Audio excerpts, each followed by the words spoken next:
দাঁড়ান দাঁড়ান, আপনারা ভাববেন না আমি এটা কিসের বাতি দেখাচ্ছি।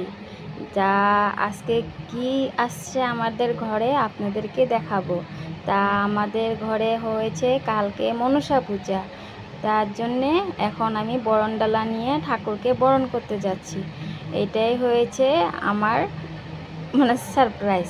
আর আশা করি বন্ধুরা সবাই ভালো আছো। আমি তো ভালো আছি, যেহেতু আমাদের ঘরে পূজা, আমরা প্রচণ্ড ফুর্তিতে আছি যে মা মনসা আমাদের ঘরে আসতেছে। এটার জন্যে এখন এই যে আমাদের মা মনসা ঘরে স্থাপিত হলো। এখন এখান থেকে রাস্তার থেকে ঘরে নিয়ে আসছে, যেহেতু আমাদের আগের দিনকেই ঠাকুর নিয়ে আসা হয় মনসা পূজা, আর তারপরের দিনকা পূজা হয়, এই জন্য আগের দিনকেই নিয়ে আসলো।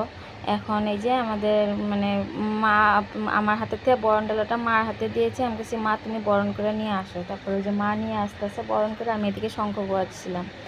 তার জন্যে এখন আর রাত্রে হয়ে গেছে, আস্তে আস্তে ওরা নিয়ে আসতে হলো। এবার একটাই দুঃখ হতো, তোমাদের দাদা নেই এখানটায়, নাহলে প্রত্যেক বছর তোমাদের দাদা থাকে লগে ঠাকুর আনার টাইমে। কেমনে করে এবার ওর ডিউটি আছে, তার জন্য বাইরে যেতে ডিউটিতে যেতে লাগলো। এই জন্য এবার ওই ঠাকুর আনাতে প্রেজেন্ট হতে পারে নাই, এটাই খারাপ লাগতেছে।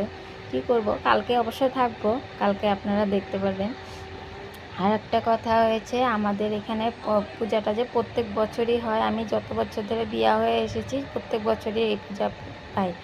তা এটা পূর্ব জন্মের পূজা, এটা করতেই থাকতে লাগবে, যেরকম করে হোক আমাদের এটা করতেই লাগবে।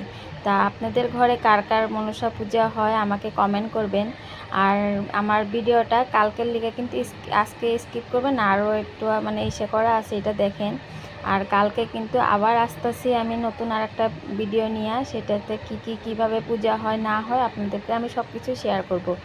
তাই যে এখন মার ফাইনাল লুকটা দেখেন কেমন হয়েছে, কমেন্ট করে বলবেন যে ঠাকুরটা কেমন হয়েছে। তারপরে যে মোটক ছোটকগুলা সেগুলা সব খুলা নিয়ে আসলো, কেন গাড়িতে নিয়ে আসছে তো অসুবিধা হবে বলে খুলে নিয়ে আসা হয়েছিল।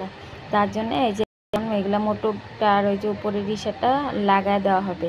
তা এটা আমার ভাসুরের ছেলে, ওরাই লাগায় দিয়েছে। আর এখানে ফুল চুল দিয়ে সাজানো হবে, সেগুলো আপনাদের কাছে আমি পরে শেয়ার করব। আর একটা কথা, আমাদের আজকেই কিন্তু ঘট বসায় দিবে, যেহেতু এটা আবার বলবেন না যে এটা আজকেই কেন ঘট বসা দিলে, কেন এটা আমাদের এখানে নিয়ম, বাসক পাতা, তারপরে আপনার কচু পাতার ফুলটা দিয়ে এসে দিয়ে কিবি দিয়ে ঘরটা বসাতে লাগে, যেহেতু এটা এখানে নিয়ম আজকেই বসাইতে লাগে। তা পাড়াতে যত পাড়া প্রতিবেশী আছে তারাও ঘর দেওয়া যায়, ওদের নামেও ঘট বসায়া দেওয়া হয়, সেটা আজকেই এসে করে দিবে। আর ভিডিওটা আপনারা আবার কালকে আবার দেখবেন, আমি আবার পুরো ফুল ভিডিও নিয়ে আসবো পূজাটা কিভাবে হয় না হয়। তা আশা করি ভাল লাগছে ঠাকুরের ভিডিওটা দেখে। দেখেন এই যে ঠাকুরের মার ফাইনাল লুকটা কেমন হয়েছে বলবেন। তারপরে এই যে এখন এই যে ঠাকুরের সমস্তটা ফুল চুল দিয়ে আরও সাজানো হবে, এগুলো সব রাত্রে সাজানো হবে। আর কে কে আসে না আসে সেগুলো আপনাদেরকে আমি কালকে শেয়ার করব। ঠিক আছে বন্ধুরা, আজকের জন্য এটুকুই। যদি ভিডিওটা ভালো লেগে থাকে একটা লাইক কমেন্ট শেয়ার করতে কিন্তু ভুলবেন না, লাইক কমেন্ট শেয়ার করে দিবেন আর আমার পাশেই থাকবেন। আর একটা কথা হয়েছে, কালকে কিন্তু আবার একটা নতুন ভিডিও নিয়ে আসতেছি। ঠিক আছে বন্ধুরা, আজকের জন্যে টাটা। আর এই যে মার পুরা ফাইনাল, এই যে আমাদের ঘর বলছিলাম যে সেটা ঘরটা এখন বসায় দেওয়া হয়ে গেল। ঠিক আছে, আবার কালকে নতুন আর একটা ভিডিও নিয়ে আবার আসতেছি। ঠিক আছে।